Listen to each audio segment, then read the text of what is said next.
अच्छा, तो बिस्मिल्लाहिर्रहमानिर्रहीम। पहले क्वेश्चन के अंदर एग्जामिनर बहुत ही सिंपल सी आपसे चीज पूछ रहा है। कह रहा है कि अगर if x minus one is equal x minus y is equal to one, अगर एक्स और वाई का डिफरेंस वन के इक्वल है तो कौन सी बात ट्रू होगी? डेफिनेटली एक्स वाई से बड़ा है तभी उनका डिफरेंस जो है प्लस वन बना है, तो ये वाली बात ट्रू होगी। देखो ये बात ट्रू नहीं है, क्योंकि अगर ये दोनों बराबर होते तो इनका जो रिजल्ट था वो जीरो आता, और अगर वाई एक्स से बड़ा होता तो ये आंसर नेगेटिव आता, क्योंकि वाई एक्स में से माइनस हो रहा है। देखो लेट से अगर ये बड़ा होता है इससे तो आंसर माइनस में आता, प्लस में ना आता। ठीक है, डिटरमिन हम कर सकते हैं इतनी इन्फॉर्मेशन के साथ कि एक्स जो है वो वाई से बड़ा है, तभी हमारे पास पॉजिटिव आंसर आया है। ठीक है, इवन नेगेटिव वैल्यूज भी पुट करोगे तो तब भी ऐसे ही आएगा। So moving on to question number two. Question number two में एग्जामिनर आपको एक्स की वैल्यू दे रहा है और x square plus one by x square की वैल्यू पूछ रहा है आपसे।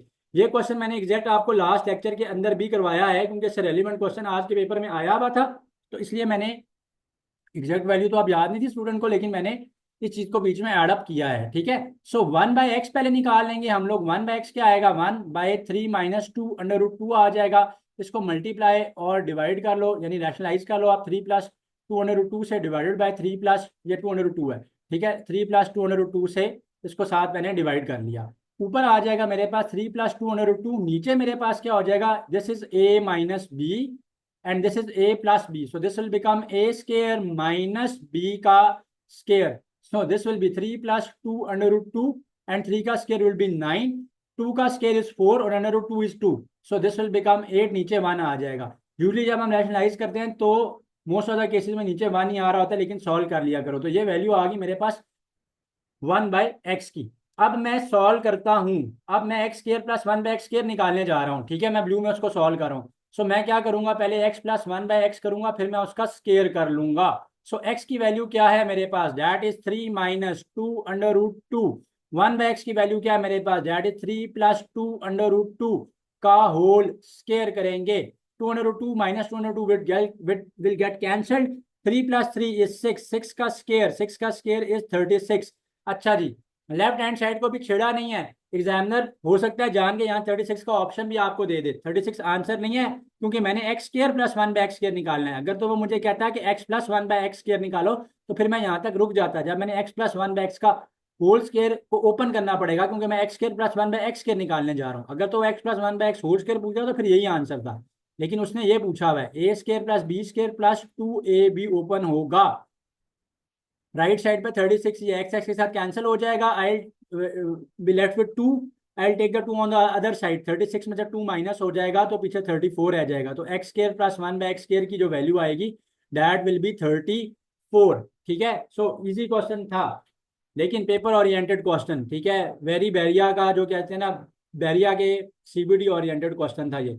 नेक्स्ट क्वेश्चन में मैं जा रहा हूँ, थोड़ी सी स्पेस क्लियर कर रहा था मैं। ठीक है, सो आगे चलते हैं। मॉड का क्वेश्चन है। ठीक है, ये क्वेश्चन भी आज के पेपर में था। मॉड का क्वेश्चन है x plus three less than equal to plus minus four हो जाएगा, जिसका मतलब ये हुआ कि minus four x plus three, और दूसरा बनेगा मेरे पास x plus three is less than plus four. इसको मैं सॉल्व करूंगा। I take the three on the other side, this will become minus seven. X is greater than minus seven. अच्छा, I take the three on the other side, this will become x is less than 1. So the value of x is between minus 7 and plus 1. Where is the right choice? Option A. Option A is the right choice. So simplification के question भी थे आज के paper में. So very easy. This under root 5 is being divided here. I'll take it on the I'll take the LCM. So under root 5 will get multiplied with under root 5. This will become under root 5 का square plus 2. Under root 5 का square will get under root 5. Under root will get cancelled with square, and I am left with 3 into 15. 3 into 5 is 15. 15 plus 2 divided by under root 5. So this will be 17 by under root 5. Option number D is the right choice here. So moving on to question number 5, very favorite question of the examiners. ठीक है, बैरिया में आता रहा है, social sciences के जो Nernst का test होता है उसके अंदर आता रहा है, उनके बेसिक मैथ्स में आता रहा है, एयर में आता रहा है, जैबिस में आता रहा है, ये क्वेश्चन आता रहा है। तो यहाँ पे करेंगे क्या बच्चों? देखो a plus b whole cube का जो फॉर्मूला होता है, it can also be written as a cube plus three a b into a plus B का क्यूब। सो मैं यहाँ पे ओपन करूंगा this 2m is my a and 1/m is my b. So मैं क्या करता हूँ, I take cube on both side. So left और राइट साइड दोनों पे मैं क्यूब लूंगा और लेफ्ट साइड पे मैं क्यूब का फार्मूला खोलूंगा. जब मैं लेफ्ट साइड पे क्यूब का फार्मूला ओपन करूंगा, मैं यहाँ पे इसको करने जा रहा हूँ. सो दिस विल बिकम 2m का क्यूब. 2m का cube is 8m cube plus 3 formula से आया ये वाला 3. ए की वैल्यू है इज 2m, बी की value is 1/m into A plus b into a plus b. A here is 2m and b here is 1/m plus b का cube 1/m का cube करूंगा, ऊपर 1 का क्यूब 1, नीचे m का cube m cube. सो 1/m cube आ जाएगा.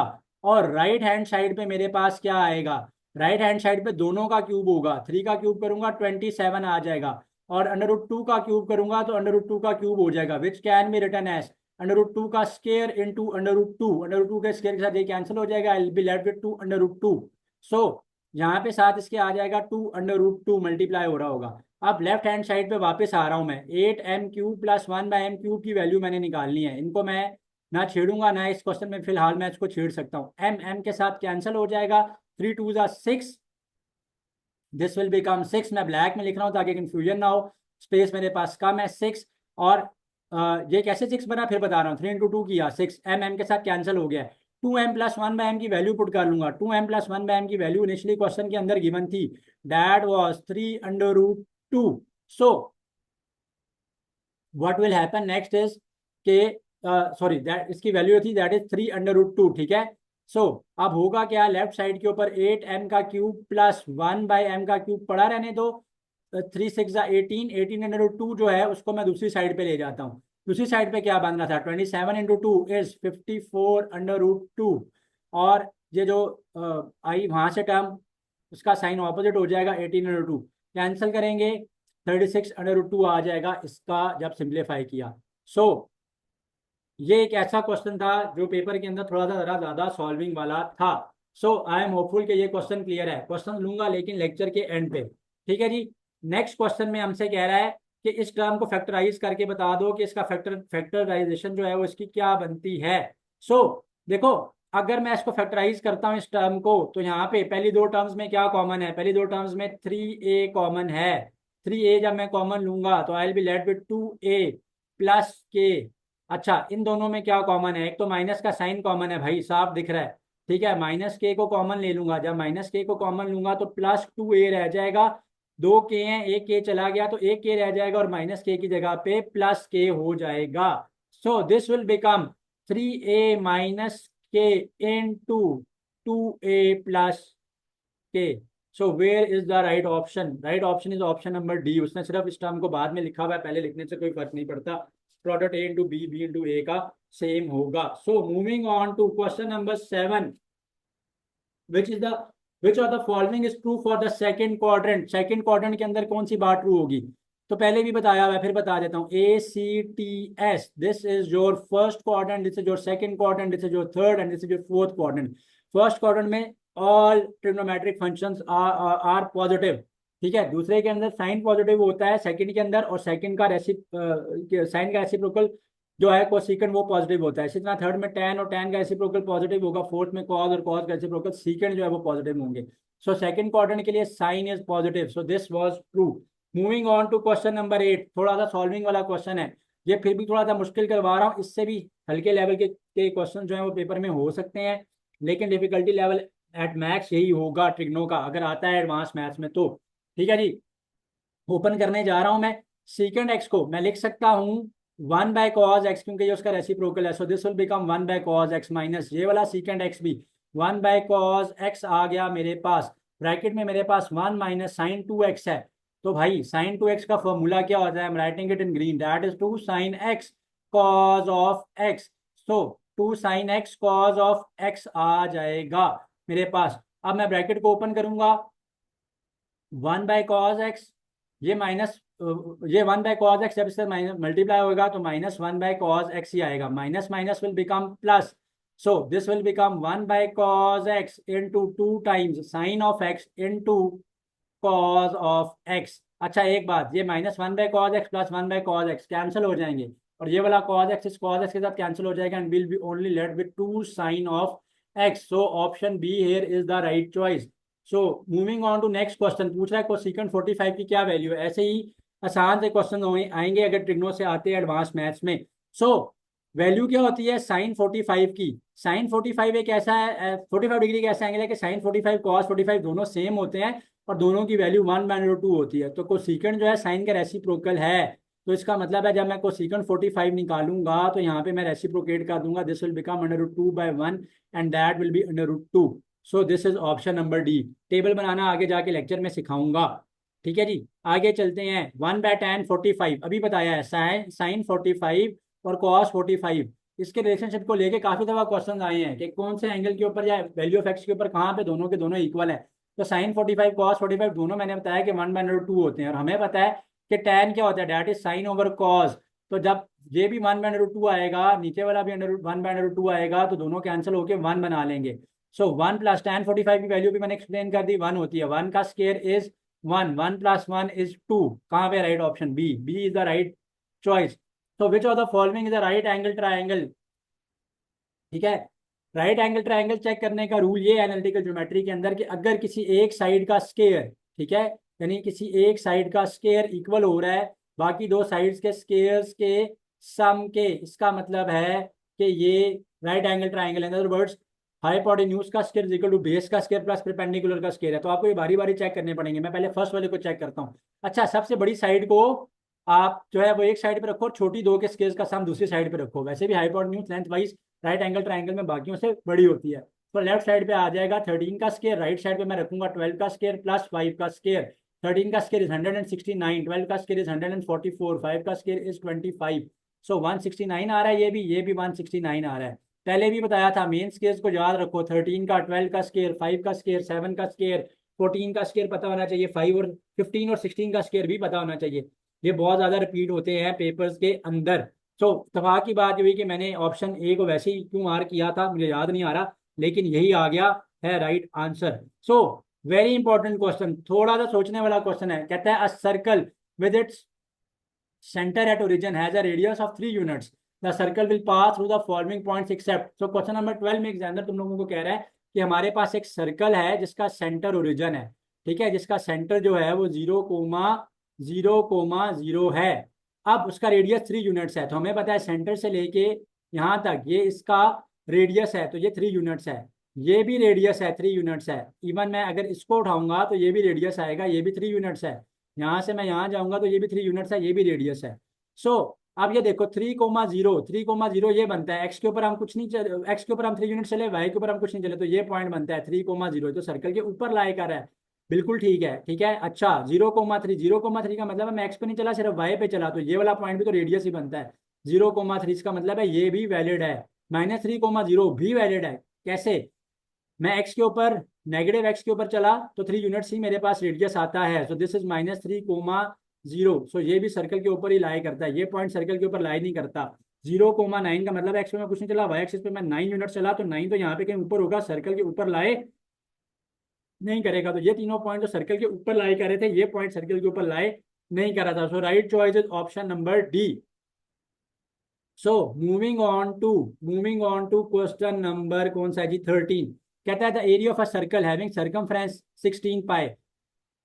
Circumference circle का क्या होता है, 2 पाई आर होता है। So I am given its value and that is 16 pi. So pi will get cancel with pi, 2 के साथ मैं इसको कैंसिल करूंगा। सो आर रेडियस आ जाएगा मेरे पास 8। रेडियस क्यों निकाला, क्योंकि सर्कल का एरिया निकालने का फॉर्मूला है पाई आर स्केयर। सो यहाँ पे वैल्यू पुट कर दूंगा, पाई आर का स्केयर 8 का स्केयर। फिर बता रहा हूँ स्केयर्स, बेसिक स्केयर्स को याद रख के जाओ ताकि कैलकुलेशन में टाइम ना लगे। 64 पाई इज द आंसर। ठीक है, how many tangents can be drawn to a circle on a point outside the circle. ठीक है जी, क्वेश्चन में पूछ रहा है अगर एक पॉइंट है आउटसाइड द सर्कल। सो एक सर्कल ड्रॉ करते हैं। ये एक सर्कल है, ठीक है जी, और ये एक पॉइंट है, ये एक पॉइंट है जो कि सर्कल से बाहर है। ठीक है, सो जी बेटा, ब्रेक के बाद में क्वेश्चन नंबर 13 आपकी क्वेरीज लूंगा, उसमें दोबारा करवा देता हूँ इंशाल्लाह। ठीक है जी। अच्छा, सो अगर एक पॉइंट है तो टेंजेंट क्या होती है, टेंजेंट मैंने कल के लेक्चर में भी बताया था, वो लाइन होती है जो कि सर्कल को सिर्फ और सिर्फ एक ही पॉइंट पे टच करती है और उसके रेडियस से 90 डिग्री के एंगल के ऊपर होती है। ठीक है, थोड़ा सा ये मेरे से यहाँ पे ड्रॉ करने में डिफिकल्टी हो रही है, लेकिन ये सर्कल को सिर्फ एक ही पॉइंट पे टच करती है। तो और उसके रेडियस के परपेंडिकुलर होती है। तो एक पॉइंट से आप दो टेंजेंट्स ड्रॉ कर सकते हो एक सर्कल के ऊपर, ये इसका सेंटर होगा कहीं यहाँ पे। ठीक है, सो दो टेंजेंट्स जो है वो आप सर्कल के बाहर, एक पॉइंट है सर्कल के ऊपर से दो टेंजेंट्स जो है आप एक पॉइंट से ड्रॉ कर सकते हो। ठीक है, रेडियस के साथ हमने इसको लिया कि 90 डिग्री के एंगल के ऊपर है। So the right option is option number 2। थोड़ा सा गौर से समझना है इस क्वेश्चन को, थोड़ा सा ट्रिकी है क्योंकि ऐसा क्वेश्चन आज के पेपर में था और आ भी सकता है आगे आपके लिए भी। ठीक है, सो a village has 5,860 voters whom 7% usually forget to vote. In order to win an election, candidate must gain at least 50% of the remaining votes. How many votes does he need in order to win? तो गौर से देखना है आपने इस question को, क्योंकि आगे इस जैसा एक क्वेश्चन और भी आ रहा है। ठीक है, इंपॉर्टेंट है, इसलिए मैंने बार बार इसको क्वेश्चन को दो बार रिपीट किया हुआ है। एक गांव है जिसके अंदर एग्जामिनर आपको कह रहा है कि 5,860 लोग जो हैं वो वोट करते हैं। ठीक है, जिनमें से 7% लोगों ने वोट नहीं दिया। इसका मतलब है कितने परसेंट लोगों ने वोट दिया है भाई? इसका मतलब है कि 93% लोगों ने इसमें से वोट दिया है। जितने लोगों ने वोट दिया वो 93% बनते हैं मेरे पास। ठीक है जी। अच्छा, अब एक कैंडिडेट को जीतने के लिए वो ये कह रहा है कि कैंडिडेट को जीतने के लिए जितने लोगों ने वोट दिया उसमें से 50% वोट उस कैंडिडेट को पड़ने चाहिए, यानी 50% की मेजोरिटी उसके पास होगी फ्रॉम द वोट्स कास्टेड। तो उसको वो he will be declared winner in those elections. तो पहली बात तो ये है 5,860 का मैंने 93% क्यों लिया? क्योंकि 7% लोगों ने तो वोट ही नहीं दिया। ठीक है, उसमें से जीतने के लिए 50% चाहिए, तो इसका 50% चाहिए हमें जीतने के लिए। तो इन तीनों को मल्टीप्लाई करा दो। पिछले 4 लेक्चर में कंजेक्टिवली बताता आ रहा हूँ आप सबको कि परसेंटेज निकालनी है किसी भी नंबर की, तो उसको उस परसेंटेज से आप मल्टीप्लाई करा दो, आपके पास डिजायर्ड आंसर आ जाएगा। और परसेंटेज को खत्म करने के लिए क्या करते हैं, हम 100 से डिवाइड करते हैं। ठीक है, 5860 into 93 divided by 100 into 50 divided by 100 करेंगे तो मेरे पास राइट अमाउंट ऑफ वोट्स आ जाएंगे। जीरो जीरो के साथ कैंसिल कर दो, इस जीरो को इस जीरो के साथ कैंसिल कर दो, 5 वन सा और 5 20 आ गया ये मेरे पास। ठीक है, आगे आप कैंसिलेशन करोगे तो 2725 आ जाएगा। मानता हूँ थोड़ा सा इसमें टफ कैलकुलेशन है, लेकिन इतनी भी टफ नहीं है। एक आधा क्वेश्चन पेपर के अंदर ऐसा आएगा कि जिसके अंदर इस तरीके की कैलकुलेशंस होती हैं, लेकिन याद रखना पेपर में तो कैलकुलेटर अलाउ नहीं है। तो थोड़ी सी कैलकुलेशन की अपनी प्रैक्टिस रिवाइज करके जाओ। Again very easy question and very paper oriented question. ठीक है जी। 3 business partners shares have a profit of ₹24,000। ठीक है, 3 बिजनेस पार्टनर्स हैं जिनका प्रॉफिट शेयर, जिनके अंदर हमने प्रॉफिट शेयर करना है 24,000 का।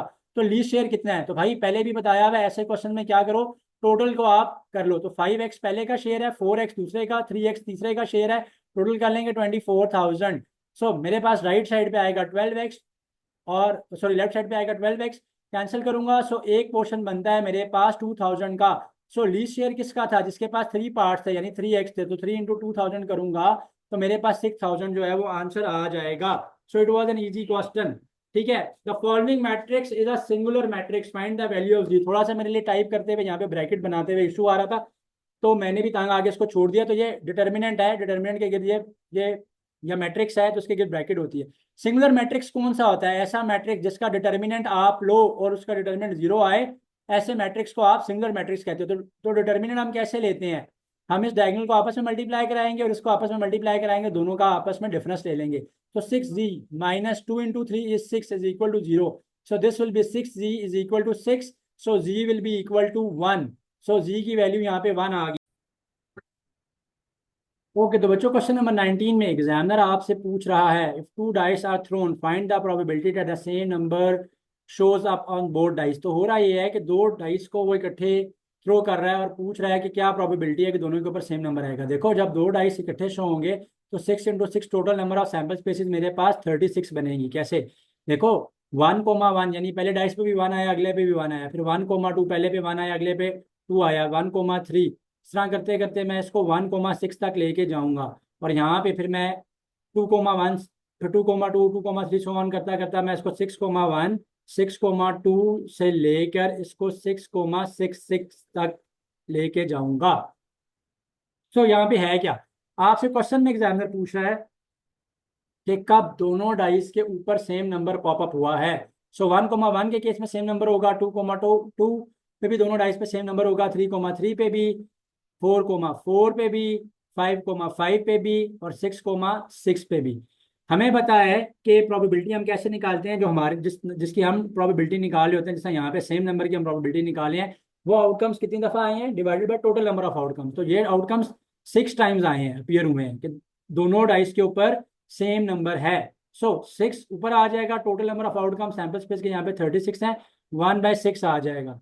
सो यहाँ पे क्वेश्चन नंबर 19 का आंसर 1/6 है। आई एम होपफुल कि अब आप लोगों को क्लियर है। So moving on to question number 20। Question number 20 भी लॉजिकल रीजनिंग टाइप एक क्वेश्चन है, ठीक है, इंड्यूशन का सवाल है, कॉन्शियस रीजनिंग का सवाल है, कॉमन सेंस का सवाल है, ठीक है। ए माइनस बी का होल स्केयर कह रहा है कि वो A square minus B square के बराबर है, जबकि ए और बी की वैल्यू वो कहता है कि सेम नहीं है। तो ये बताओ कि कब ये कंडीशन ट्रू है कि जब ए माइनस बी का होल स्केयर जो है वो A square minus B square के बराबर है। क्या तब जब A is equal to zero है, क्या तब जब B is equal to zero है, क्या जब A is equal to minus B है। सो हम क्या करते हैं, ये वैल्यूज को प्लग इन करते हैं। सो मैं सबसे पहले इसमें A equal to zero put करता हूँ। सो ये हो जाएगा जीरो माइनस बी का स्केयर, यहाँ पे हो जाएगा जीरो का स्केयर माइनस बी का स्केयर, लेफ्ट साइड पे आएगा माइनस बी का whole square, this will become plus B का स्केयर, और यहाँ पे आएगा माइनस बी का square. They are not equal, so ये कंडीशन तो वैलिड नहीं है। B is equal to zero को यहाँ पे प्लग इन करके मैं चेक कर रहा हूँ, ब्लैक में कर रहा हूँ ताकि आप लोग कंफ्यूज ना हो। अब मैं b is equal to zero put कर रहा हूँ। सो बी की जगह पे जीरो आ जाएगा, ए माइनस जीरो का स्केयर, ए का स्केयर, बी की जगह पे जीरो आया, जीरो का स्केयर जीरो हो जाएगा। सो लेफ्ट साइड पे ए माइनस जीरो ए हो गया, ए का square is a square, right side पे जीरो का स्केयर खत्म हो गया, ए स्केयर आ गया। तो लेफ्ट साइड और राइट साइड जो है दे आर इक्वल। सो इसके ऊपर ये कंडीशन जो है वो पूरी उतर रही है, कब जब बी को आप जीरो लेते हो। आप इसको भी पुट करके देख लो, उसके ऊपर भी ये सेम नहीं आएगा। So I am solving it in green, ठीक है। सो ए की जगह पे माइनस बी पुट करेंगे, जब यहाँ पे सो ये हो जाएगा माइनस बी का स्केयर, ये हो जाएगा माइनस बी का स्केयर। सो माइनस बी का आप स्केयर करोगे, so this will become plus B का स्केयर, ठीक है। सो राइट साइड पे बी स्केयर कैंसिल होकर जीरो हो जाएगा, लेफ्ट साइड पे आ गया था माइनस टू बी का whole square, which will be four b का स्केयर। इस केस में भी लेफ्ट साइड और राइट साइड आपकी इक्वल नहीं है, तो ये ऑप्शन भी आपका नहीं है। सो ओनली ऑप्शन टू आपका, जब आप कंडीशन ये वैलिड रखोगे कि बी की वैल्यू जीरो हो और ए और बी आपस में इक्वल ना हो, तो then only then a minus b whole square will be equal to a square minus B square. So here option B is the right choice. Next question में, advance maths का next question, find the slope of the line passing through the points. Very easy. Slope निकालने का formula बच्चों क्या होता है, sorry slope निकालने का फार्मूला बच्चों क्या होता है, एम से स्लोप को डोनेट करते हैं। सो आई राइट इट एम। आप क्या करते हो, आप दोनों पॉइंट्स के वाइज का डिफरेंस डिवाइडेड बाय दोनों पॉइंट्स के एक्स का डिफरेंस, यानी राइज बाय रन, जिसको आप कहते हो राइज, एक्स एक्सिस राइज पे होता है, वाई एक्सिस हॉरिजॉन्टल होता है, रन के ऊपर होता है। सो दोनों के वाई में से, इसके वाई में से इसका वाई माइनस कर रहा हूं मैं। So y2 is 6 minus y1 is 4 divided by x2. x2 is 4 minus x1 is 6, ठीक है। ये x1 है, मैं फिर लिख देता हूँ। ये जो पॉइंट है ये x1 y1 है, और ये जो पॉइंट है ये x2 कोमा y2 है। सो 6 minus 4 will be 2 and 4 minus 6 will be -2। Cancel होके आंसर आ जाएगा -1। सो option be here was the right choice. Again जैसा क्वेश्चन पहले करवाया था, आप में से कुछ लोगों ने कहा 13 दोबारा करवा दें, तो लेक्चर के एंड पे दोबारा मैं एक्सप्लेन कर दूंगा 13 को, लेकिन ये उसी से मिलता जुलता क्वेश्चन है। Very very paper oriented question, ठीक है। समझ जाओ इस बात का क्या मतलब है। सो यहाँ पे क्या है, कहता है in an election between two candidates 75% of the voters cast their votes, out of which 2% of the votes were declared invalid. So एक हल्का है, ठीक है, एक वहां पे सिर्फ 75% लोगों ने वोट दिए, उसमें से भी 2% लोगों के वोट जो हैं वो इनवैलिड थे, यानी वो वोट ठीक नहीं थे, डिस्कार्ड हो गए। अब कहता है अगर एक कैंडिडेट को 9,261 वोट्स मिलते हैं, जो कि डाले जाने वाला यानी टोटल वैलिड जो वोट्स का 75% बनता है, तो बताओ कितने वोट्स जो हैं, कितने टोटल नंबर ऑफ वोटर्स थे। क्वेश्चन फिर बताता हूँ। एक जगह है जहां पे 25% लोगों ने तो वोट डाला ही नहीं, सिर्फ 75% लोगों ने वोट डाला है। उसमें से भी जिन 75% ने डाला उसमें से भी 2% के वोट्स कैंसिल हो गए। अगर एक कैंडिडेट को 75% वोट्स मिले हैं उन वैलिड वोट्स में से, ये याद रखना, ये नहीं कि ये सारे 75 उसको मिल गए थे। जो वैलिड वोट्स हैं उनका 75% मिला है, तो उसके वोट्स की तादाद 9261 बनती है। बताओ ओरिजिनल या टोटल नंबर ऑफ वोटर्स कितने थे? सो 75% ने वोटर्स ने वोट कास्ट किया, जिसमें से इनटू जिसमें से 2% का इनवैलिड हो गया, यानी इस 75% का 98% रह गया। भाई 2% के इनवैलिड हो गए ना वोट। अब एक कैंडिडेट को कितने वोट मिले हैं? ये 98% वोट हैं, इस 75 का 98% वो वोट हैं जो कि वैलिड है। इन वैलिड वोट्स में से इस कैंडिडेट को मिले हैं इनटू, ये डॉट यहाँ पे इनटू के लिए, मैं एक्स नहीं डाला ताकि कंफ्यूजन ना हो, ठीक है, इनटू 75% ऑफ द वोट्स उसको मिल गया, तो उसको 75% ऑफ द वोट्स मिले हैं। ठीक है, सो वो बनते हैं हमारे पास 9261 इंटू एक्स कर लो, एक्स वो कि मैंने टोटल वोट्स निकालने हैं, टोटल वोट्स कितने हैं वो निकालूंगा। सो फिर बता रहा हूँ, 75% लोगों ने वोट कास्ट किया, जिसके अंदर से 98% वोट्स जो हैं वो वैलिड थे, ये ब्रैकेट डालो ज़्यादा इजी हो जाएगा। ठीक है, और उन 98% में से 75% इस कैंडिडेट को मिले जिनका नंबर ऑफ वोट्स बनता था 9261, 9261 बनता था। सो होगा क्या कि 9261 बनता था। सो आपने क्या करना है, आपने इस नंबर ऑफ टोटल वोट्स की वैल्यू जो है वो, एनरोल्ड वोटर्स की वैल्यू जो है वो निकालनी है। पहले भी बताया हुआ परसेंटेज जब भी खत्म करेंगे नीचे 100 आएगा, नीचे 100 आएगा, नीचे 100 आएगा, और ये एक्स की वैल्यू निकालनी है। अब आप कहोगे इतनी लंबी कैलकुलेशन आ गई विदाउट कैलकुलेटर मैं कैसे करूंगा? कोई मुश्किल नहीं है भाई, थोड़ा सा गौर करना है, मैं करके दे देता हूँ। ये देखो 75 टू 25, 3 का 75 होता है, ये 3 नीचे आ जाएगा 4, ये भी 3/4 है। ठीक है, सिंपली 3 3 9, और ये नीचे वाले दोनों जो 4 थे 16 हो गए, ऊपर 9 नीचे 16 आ गया। 98 को 100 से डिवाइड करेंगे इंटू 0.98 आ जाएगा, इंटू एक्स, एक्स हुआ जो हमने निकालना है। सो 9216 था राइट साइड पे। सिंपली क्या करो मैं बताता हूँ, आगे कैंसिलेशन नहीं हो रही, 16 को राइट साइड पे ले जाओ, ऊपर जाके मल्टीप्लाई हो जाएगा। सो एक्स की वैल्यू आ जाएगी 9216 इंटू 16 डिवाइडेड बाय 9, और ये 0.98 से भी डिवाइड होगा, क्योंकि 0.98 यहाँ पे मल्टीप्लाई हो रहा है, नीचे जाकर 0.98 से भी डिवाइड होगा। सो 9 के टेबल से इसको कैंसिल कर दो, 9 के टेबल से इसको कैंसिल करोगे, 9 10 जा 92 बचा 21, तो 9 2 जा 18, ठीक है, 36, तो 9 4 जा 36, 1024 ये आ गया। इसको आप 16 से मल्टीप्लाई करवाओ और बाद में 0.98 से डिवाइड कर दोगे, तो तुम्हारे पास आंसर आ जाएगा 16800। जब आप इनको मल्टीप्लाई वाले को इससे डिवाइड करोगे, तो आप ये बात यहाँ पर याद रखना, ये बात आप यहाँ पर याद रखना कि पॉइंट्स के बाद जितने जितने डिजिट्स हैं, ठीक है, वही आएंगे। या फिर आप चाहे, अगर आपको मल्टीप्लाई करना यूँ मुश्किल लग रहा है, तो आप इस 100 पूरे को यहाँ पे ले जाना और 98 को नीचे ले जाना, यूँ डिवाइड कर लेना।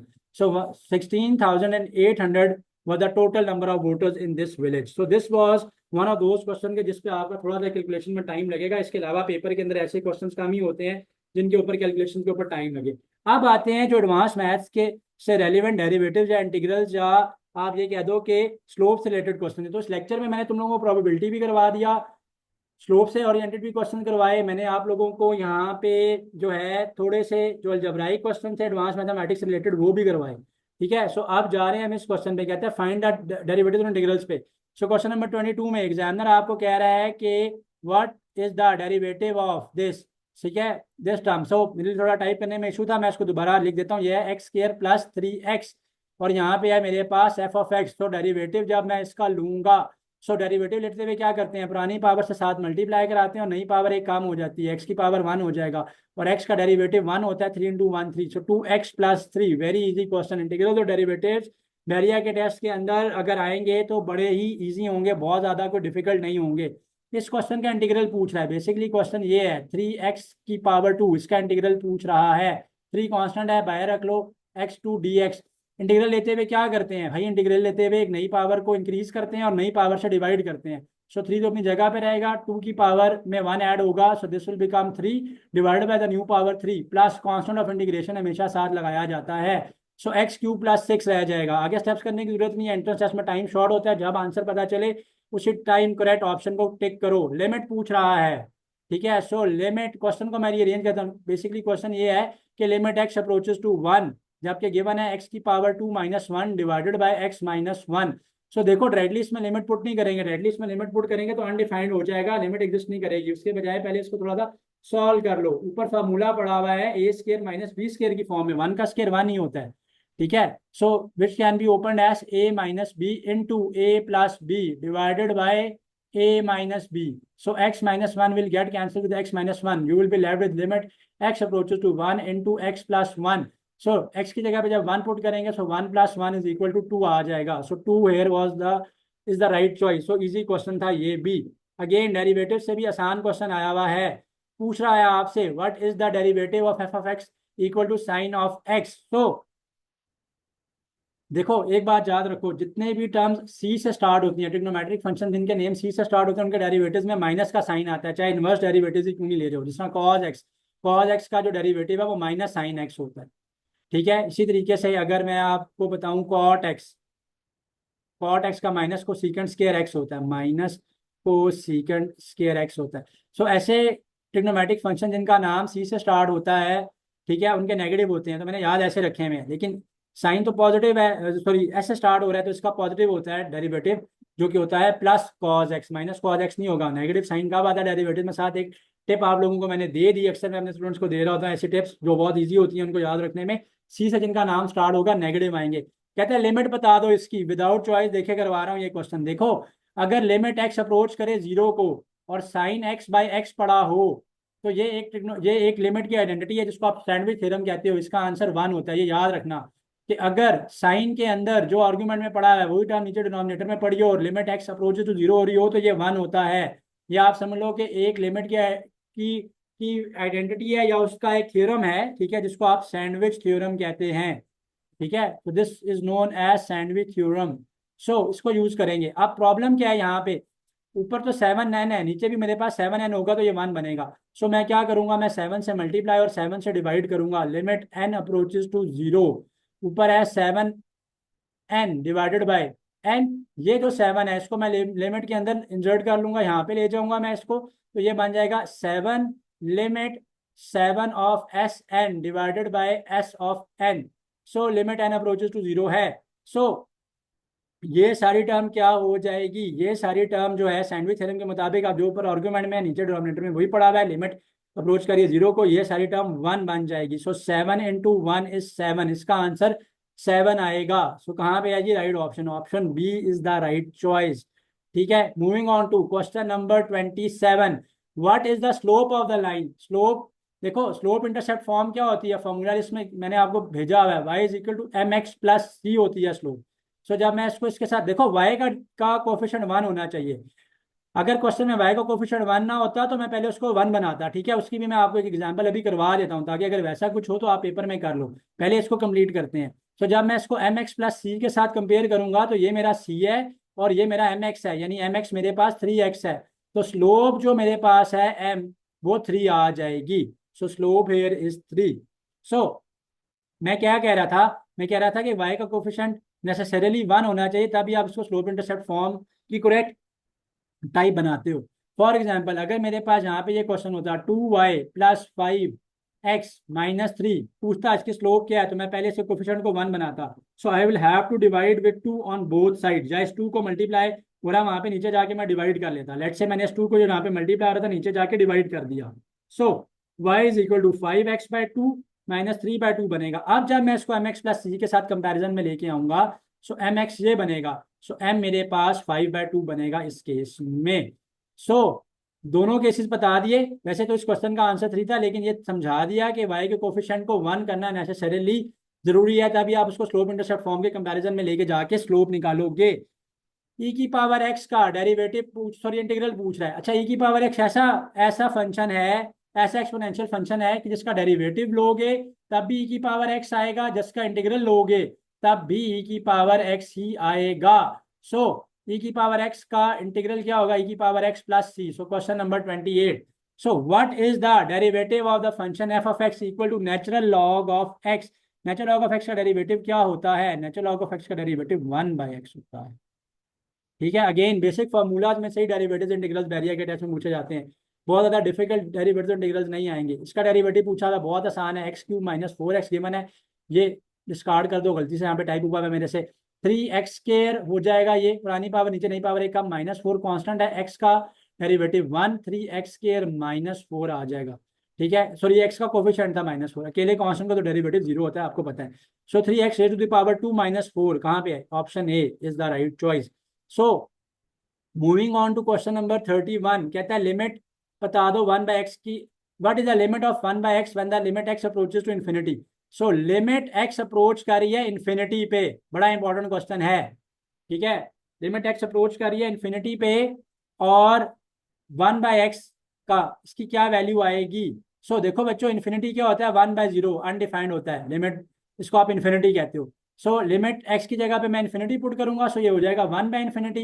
इन्फिनिटी को ओपन करेंगे, मैंने बताया इन्फिनिटी की वैल्यू हमेशा कांस्टेंट बाय 0 होती है या 1/0 होती है। ठीक है, सो दिस इज 1/0, ये 0 यहाँ पे डिवाइड हो रहा है, ऊपर जाकर मल्टीप्लाई हो जाएगा। So this will become 0/1, 0/1 is 0। सो इसकी लिमिट की वैल्यू जो है सारी की सारी वो 0 आएगी। अच्छा, इवेल्युएट द इंटीग्रल। ठीक है, डेफिनेट इंटीग्रल पूछ रहा है आपसे। सो सबसे पहले तो उसका इंटीग्रल निकालूंगा मैं। 1 3 है, ये वाला 3 तो कोफिशिएंट है, इसका कांस्टेंट है, यहाँ पे आ जाएगा n² dn है। जब n² का इंटीग्रल लेंगे तो याद रखो, बार बार बता रहे हो, इंटीग्रल लेते हुए एक पावर इंक्रीज करते हैं और नई पावर से हम डिवाइड करते हैं इंटीग्रल का जो पावर रूल है। सो नई पावर हो जाएगी क्यूब, यानी 2 में 1 ऐड हुआ 3 डिवाइडेड बाय 3, और उसमें अब हम पुट करेंगे upper limit minus lower limit करेंगे। सो इसमें जब मैं अपर लिमिट 3 पुट करूंगा तो 3 का cube, minus lower limit 1 put करूंगा तो 1 का क्यूब। कहाँ पे लिमिट पुट करते हैं? वापस इसी के अंदर, फंक्शन के अंदर जो वैल्यू यहाँ पे रिमेनिंग आती है उसके अंदर पुट करते हैं। सो 3 का क्यूब इज 27, 1 का क्यूब इज 1, 27 में से 1 गया 26 आ जाएगा। सो क्वेश्चन नंबर 32 का आंसर था डी 26। बड़ा ही आसान है यार, ऊपर बता के गुजरा है कि C1 का जिनसे नाम स्टार्ट हो रहा है, जिन ट्रिग्नोमेट्रिक फंक्शंस का, उनका डेरिवेटिव नेगेटिव आता है, तो कॉज ऑफ एक्स का डेरिवेटिव आएगा minus sine of x. So this was all from the advance mathematics का सेक्शन। सो